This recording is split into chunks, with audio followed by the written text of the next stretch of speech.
પ્રવાસીઓએ લગાવી દોડ, શહેરમાં રન ફોર વોટ યોજાઈ। વડોદરા લોકસભા બેઠકની સામાન્ય ચૂંટણી તારીખ 7 મેના રોજ યોજાનાર છે। જિલ્લા ચૂંટણી તંત્ર દ્વારા ચૂંટણીની તડામાર તૈયારીઓ કરવામાં આવી રહી છે।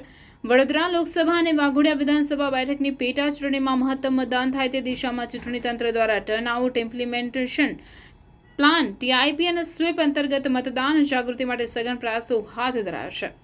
સમગ્ર રાજ્યની સાથે વડોદરા શહેર જિલ્લામાં મતદાન જાગૃતિ માટે પખવાડિક કાર્યક્રમો યોજાઈ રહ્યા છે, જેના ભાગરૂપે શહેરના કમાટીબાગ ખાતેથી યોજાયેલ રન ફોર વોટ કાર્યક્રમમાં શહેરીજનો ઉમટી પડી મતદાન જાગૃતિ માટે દોડ લગાવી હતી।